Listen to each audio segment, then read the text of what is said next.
want to start with congratulations on the movie. I thought you guys did such a great job with the material. Thank you. Um, I like starting with a curveball at the beginning. So for both of you, if someone has actually never seen anything you've worked on before, what is the first thing you want them watching and why? Wow. uh, I think for me, boy, that's a bit of a toss up. Probably Apollo 13 at the end of the day. I gave a lot of myself to it. There was a lot of innovation, and that was a really important project in my life. I almost went with Rush, a movie I'm very proud of. I know we're doing an interview about 13 Lives. I had a great experience, and I was able to reflect a lot of myself, what I admire about people, what I aspire to as a culture, through the movie. So, that's so we'll when I get a little more objectivity, maybe that could go high on the list as well.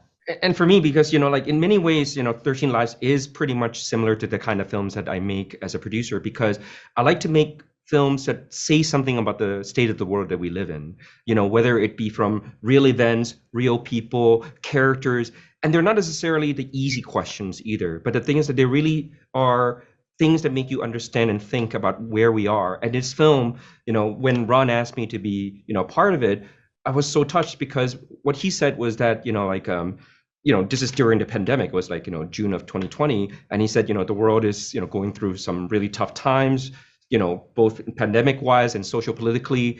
And, this story that really happened is just such a positive story. And it shows that when we can come together without, having all these crazy divisions among ourselves, we can actually really achieve something miraculous. And, isn't that something that we need to see nowadays in this day and age? And I was like, wow, I was so completely sold, because it is so true that we need this kind of statement nowadays. One of the things that I commend you on is that it felt like I was watching a documentary rather than something that was Hollywoodized. And can you both sort of talk about the aesthetic you were going for in terms of exactly what I just said, which is it feels more like a documentary? Well, I've been directing docs of late, and of course, Imagine Entertainment has a documentary group that is really inspiring. I mean, such great directors working there, telling amazing stories, so certainly I wanted to apply that kind of that sort of authenticity and even some of the shooting styles and editorial styles that you can find in that language, but there's something that you can do with scripted material and versions of these events that you just can't quite do in a documentary, and that is get that great acting, create these scenes that unfold in a way that allows an audience to really feel like they're right alongside these circumstances. They're bearing witness. They're really feeling it, and having a more visceral kind of experience. And I felt like the more I learned about this story, the more I felt like there was a lot of entertainment value there, and a way to sort of look at this story and personalize it, so that it might inspire on an even more individual level. Well, I mean, when I first joined the project, like Ron was already giving me certain ideas of what he wanted to do. Of course, one of the touchstones is Apollo 13, but a lot of it is that he wanted authenticity and realism, because these things happen, and we had a lot of access, and it was incredible because, in our production, place in Australia, there were just wall to wall, basically like details and specs and designs, and every little detail from the costumes to the colors of things that are basically on the ground was like, we really considered every little moment of that. And I think that was, it was apparent since day one when, Ron was asking me to have a look at the script, that he really wanted something that, as he said, that if a Thai person watches it, that they may not even know necessarily if it's actually like, like done by a Thai person or not, because the accuracy is incredibly high. And, that's one of the reasons why, Ron actually asked me to be part of it. And, I hope I did an okay job on it. We're getting good results. So, Thank you. But, what I've learned in recent years, especially doing movies about real events, that if you as a production team can really immerse yourself in the subject ahead of time, that it just on some sort of intrinsic, intuitive level, you create something that's a little more engrossing for the audience. It's just more detailed. Audiences are just more and more sophisticated by the week, and it's the reason why we had to have so much Thai language in the movie, because I would demand that of a film that I was seeing based on some true event like this. But as Raymond was saying, we have, what I like to do is put video monitors up in the production department and over by the food, because people tend to head over to the kitchen, and in various other places, and have on the loop, all the news footage I can find, all the documentaries that I can find, all the photo resources up on the walls, so that as you're prepping the movie, you actually can stop and look at an image or see a scene unfold from the television monitor, and just say, how does that relate to this scene that we're going to try to recreate? And it just brings so much more sort of authority to people's understanding of what the truth is and the honesty around the subject. I will admit that when I first heard about what happened, I was amazed that the kids were able to swim out after all of that, after what happened. And it was only watching the documentary that I learned. I don't want to say it for people that are going to, thank you. watch the movie. But what a twist! Yeah, it was. I had no idea.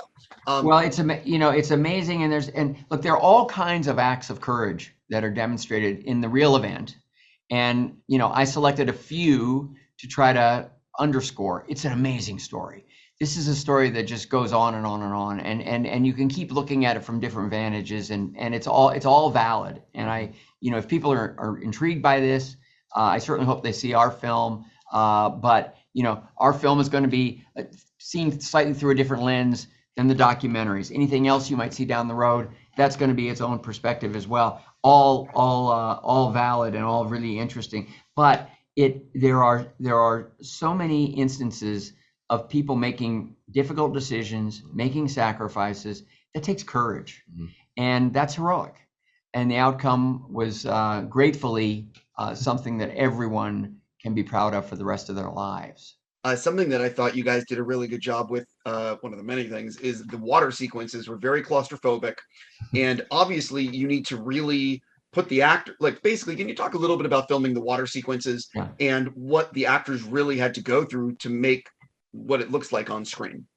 Well, that was a real analog situation. I mean, digital could not help us very much there. It could do a few little things in terms of just some set extensions and cleaning up a few things and helping with the visuals so that we could actually recognize that it was murky, but still see enough of them, and a few little things like that. But basically, there was no other way around this than actors getting in the tank and putting on the gear and going through those tight spaces. Now, what happened is that the real Rick Stanton and Jason Mallinson, two of the real heroes, they were also our technical advisors. And they were there to work with the actors on their diving, because cave diving is a completely different technique than open water diving. That's one of the reasons that the Navy SEALs struggled a bit, because they simply weren't trained and they didn't have their gear set up to be able to navigate these tight twists and turns and so forth. So once the actors had been trained, Viggo Mortensen came to me and said, "This is so specific, and now we understand how to do it. I really, really hope you won't double me." And all the other actors raised their hand and said, "We not only support Viggo, but we want to say the same thing, on our behalf." And I said, "That's so tough on the schedule." And they said, "Well, we'll adjust our schedule. We'll work the extra hours. We'll, schedule us so that, we have a day off from the first unit, but we can go to the dive unit. I mean, they just really went the extra mile to do it themselves.